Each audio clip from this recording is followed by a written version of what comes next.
And our assignment is to read How to Raise a Creative Child. Step 1, back off. So he's against the Tiger Mom. But of course your kid shouldn't be a dropout. And so I was thinking about lateral thinking. How many people have heard of the movie, Searching for Bobby Fischer? Anybody heard of that movie? It's a few years ago. It's a very big deal movie. It's about this little kid, and at Joshua Waitzkin. And at 6 years old, his mother's walking him through Washington Square Park. Now, Washington Square Park has chess hustlers. So these are guys, you lay down $5 and they play a chess game. And they always win because these hustlers are just great chess players. And that's how they make a living. So they adopt, he's like fascinated by the chess games. And so these hustlers adopt him and start teaching him. And they have a particular style. And their style is to create chaos in the middle of the board and then outmaneuver the chaos, outmaneuver their opponent through the chaos. That was his style. But his father, and he was national champion, and he was one of the great chess players of all time. And he was national champion, and he's going to Europe and all that.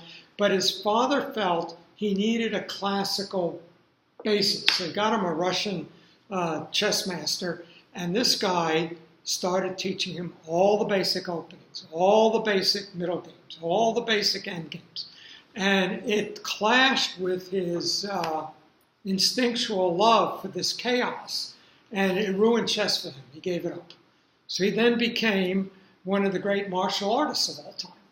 And he took up Tai Chi push hands, and here he is, he goes off to Taiwan, and he's in Tai Chi push hands fighting the buffalo.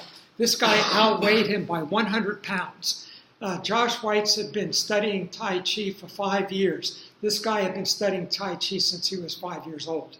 He was Taiwanese champion, and he weighed 100 pounds more. Josh beat him. And he then went on to do Brazilian Jiu-Jitsu, and he now does paddle boarding. But his interest is in how you learn, whether it's learning chess or learning martial arts. And he realized when he started doing Tai Chi, and everybody knows what Tai Chi looks like. You see in the park those guys doing the form. And in push hands, put your hand up.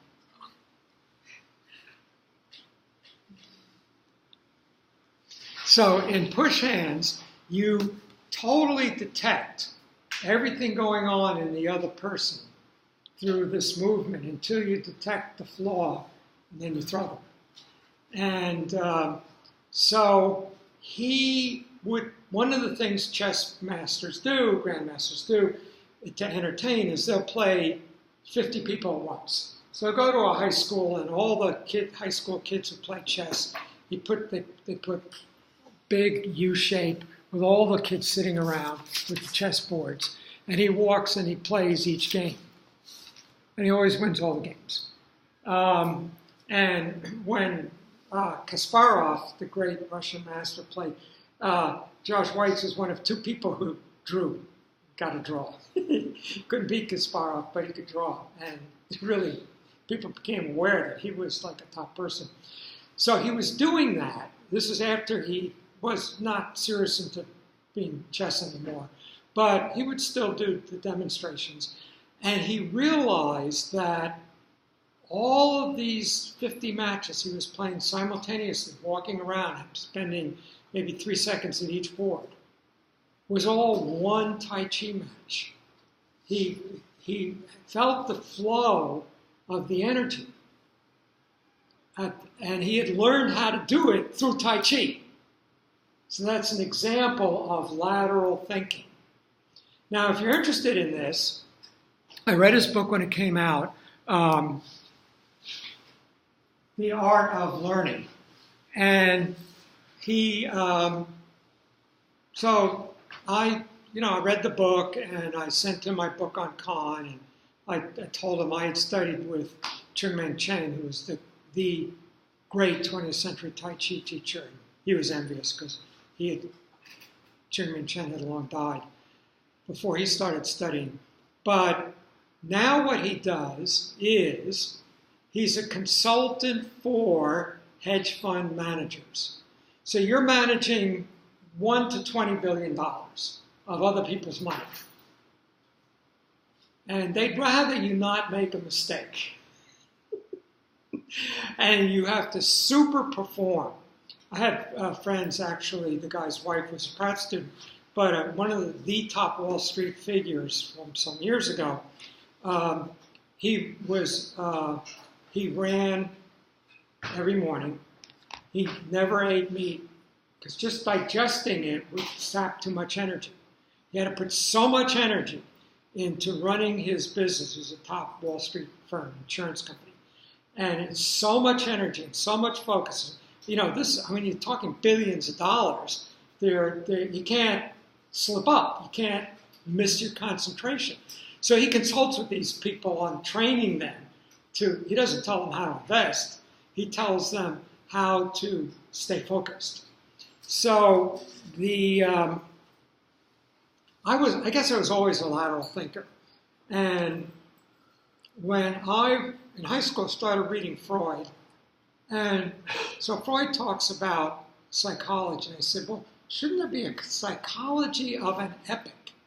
What is the mental framework of the people who build Gothic cathedrals? I mean, why'd they do that?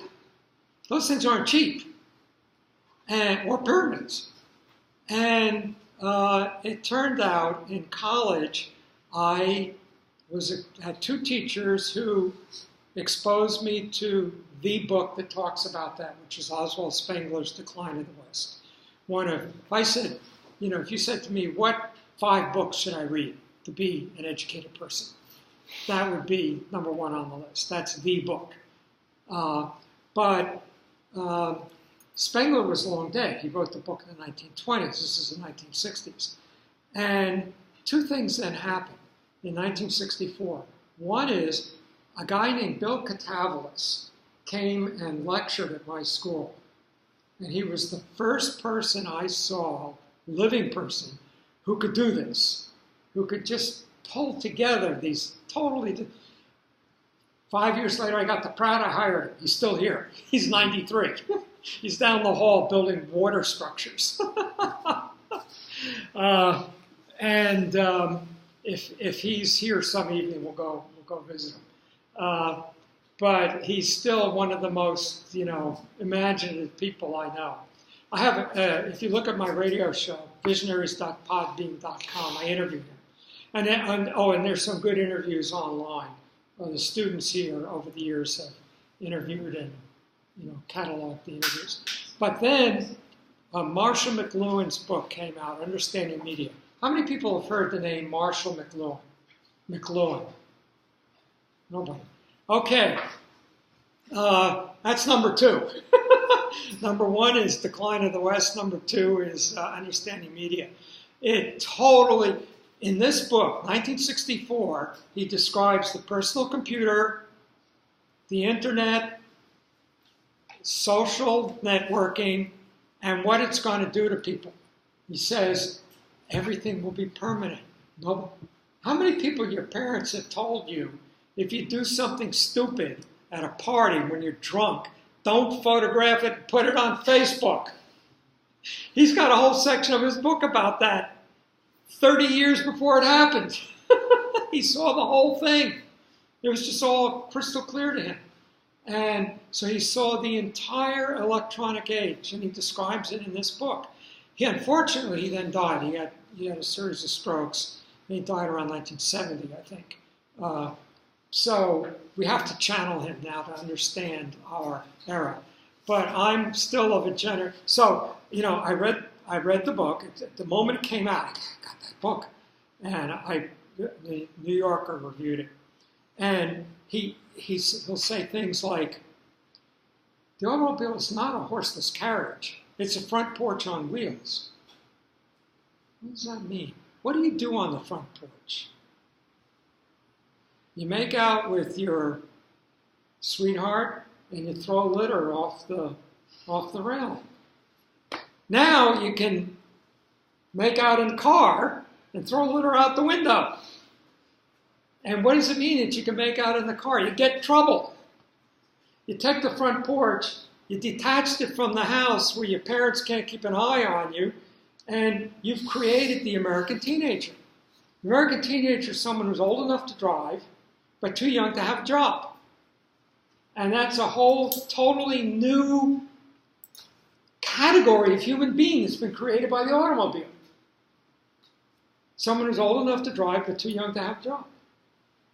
And so McLuhan looks at everything: newspapers, radio, television,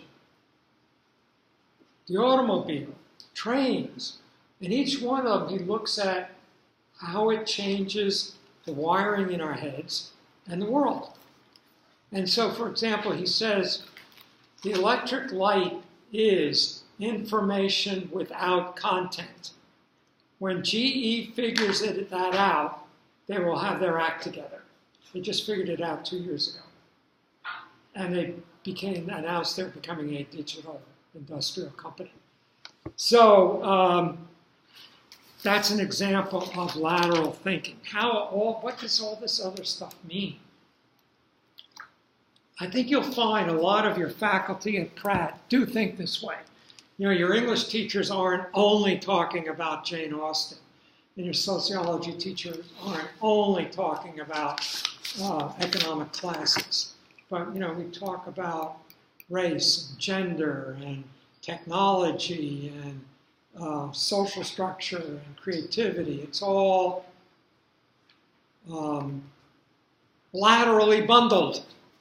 So that's lateral thinking.